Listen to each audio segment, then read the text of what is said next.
अब बात हमारी विशेष रिपोर्ट की एक ऐसे मुद्दे की जो सिर्फ धार्मिक आस्था का विषय नहीं बल्कि भू राजनीतिक दांवपेच का भी केंद्र बन गया है। दलाई लामा का पुनर्जन्म।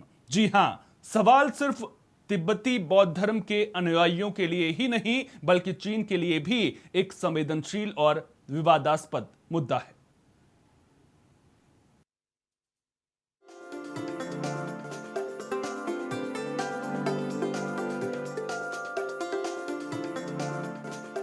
हिमाचल प्रदेश में धर्मशाला के मैक्लोडगंज में तिब्बती बौद्ध धर्म के वरिष्ठ लामाओं की एक धार्मिक बैठक हुई। इसमें दलाई लामा ने ये बात एक रिकॉर्डेड वीडियो संदेश के जरिए कही। पिछले कुछ दिनों से ये संभावना जताई जा रही थी कि अपने 90वें जन्मदिवस से कुछ दिन पहले तिब्बती बौद्ध धर्म गुरु दलाई लामा 6 जुलाई को 90 साल के हो जाएंगे। उनका जन्म 6 जुलाई 1935 को उत्तर पूर्वी तिब्बत के ताकतेर इलाके में हुआ था। इसके पहले दलाई लामा अपने उत्तराधिकारी के बारे में कोई बड़ा ऐलान कर सकते हैं।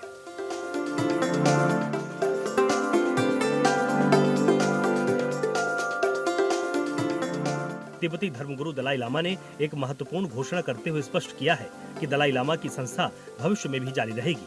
उन्होंने बयान 24 सितंबर 2011 को हुए उस ऐतिहासिक सम्मेलन के संदर्भ में दिया जिसमें उन्होंने पहली बार ये मुद्दा उठाया था कि क्या दलाई लामा की परंपरा को भविष्य में जारी रखा जाना चाहिए या नहीं।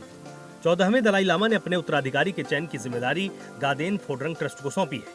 चीन का इसमें कोई हस्तक्षेप नहीं होगा। दलाई लामा की संस्था भविष्य में भी जारी रहेगी। उत्तराधिकारी का चयन तिब्बती बौद्ध परंपराओं के अनुसार होगा और इसमें चीन की कोई भूमिका नहीं होगी। दलाई लामा तिब्बती बौद्ध धर्म के सर्वोच्च आध्यात्मिक नेता हैं, जिसमें अवलोकितेश्वर करुणा के बोधिसत्व का अवतार माना जाता है। उनकी मृत्यु के बाद एक जटिल प्रक्रिया के तहत उनके पुनर्जन्म को खोजा जाता है। ये परंपरा सदियों से चली आ रही है। इसी के साथ नए दलाई लामा का चुनाव होता है। ऐसे में उनके उत्तराधिकारी और पुनर्जन्म का मुद्दा लगातार चर्चा में बना हुआ है। लेकिन आखिर चीन को क्यों है ऐतराज दलाई लामा के पुनर्जन्म पर? आइए जानते हैं। दलाई लामा के पुनर्जन्म पर चीन का ऐतराज कई स्तरों पर है और ये धार्मिक नहीं बल्कि राजनीतिक और रणनीतिक कारणों से भी जुड़ा है। तिब्बत पर नियंत्रण और संप्रभुता। चीन तिब्बत को अपना अभिन्न अंग मानता है और वहां अपनी संप्रभुता स्थापित करने के लिए हर संभव प्रयास करता है। दलाई लामा तिब्बत की सांस्कृतिक, धार्मिक और ऐतिहासिक पहचान के प्रतीक है। चीन को डर है कि यदि दलाई लामा अपनी पसंद के अनुसार किसी उत्तराधिकारी का चुनाव करते हैं तो ये तिब्बती लोगों के बीच चीन के नियंत्रण को कमजोर कर सकता है। चीन चाहता है कि भविष्य का दलाई लामा वही हो जो उसकी नीतियों के अनुरूप हो और उनकी राजनीतिक इच्छा शक्ति को स्वीकार करे। धार्मिक मामलों पर नियंत्रण की आकांक्षा। चीन की कम्युनिस्ट पार्टी का एक नास्तिक शासन है, लेकिन वो देश के सभी धार्मिक मामलों पर पूर्ण नियंत्रण चाहती है।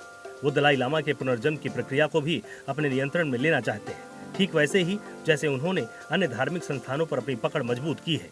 वो ये संदेश देना चाहते हैं कि तिब्बती बौद्ध धर्म का भविष्य चीन के हाथ में है, न कि तिब्बती धर्मगुरुओं या दलाई लामा के। अंतरराष्ट्रीय प्रभाव को कम करें। चीन को आशंका है कि अगर अगला दलाई लामा भी वर्तमान दलाई लामा जितना प्रभावशाली और मुखर हुआ तो चीन की छवि और अंतरराष्ट्रीय संबंधों के लिए चुनौतीपूर्ण हो सकता है। चीन चाहता है कि अगला दलाई लामा ऐसा हो जो अंतरराष्ट्रीय मंच पर तिब्बत के मुद्दे को शांत रखे या बिल्कुल न उठाए। वर्तमान दलाई लामा ने अंतरराष्ट्रीय स्तर पर तिब्बत के मुद्दे को उठाया है और उन्हें दुनिया भर में मानवाधिकारों और अहिंसा के प्रतीक के रूप में देखा जाता है। विभाजनकारी ताकतों का मुकाबला। चीन दलाई लामा और उनके अनुयायियों को विभाजनकारी ताकतों के रूप में देखता है जो तिब्बत को चीन से अलग करना चाहते हैं। चीन का आरोप है कि दलाई लामा अलगाववादी गतिविधियों को बढ़ावा देते हैं, इसीलिए वो एक ऐसे दलाई लामा को नहीं चाहते जो इस विभाजनकारी एजेंडे को आगे बढ़ाए। दलाई लामा ने संकेत दिया है कि हो सकता है कि उनका पुनर्जन्म चीन से बाहर हो या फिर ये भी संभव है कि अगली दलाई लामा एक महिला हो। उन्होंने ये भी कहा है कि तिब्बती लोगों को तय करने का अधिकार है कि उनके दलाई लामा का चयन कैसे हो। इस घोषणा के बाद धर्मशाला में मौजूद तिब्बती लोगों में खुशी की लहर दौड़ गई, क्योंकि दलाई लामा की संस्था के जारी रहने से उन्हें बहुत खुशी हुई है।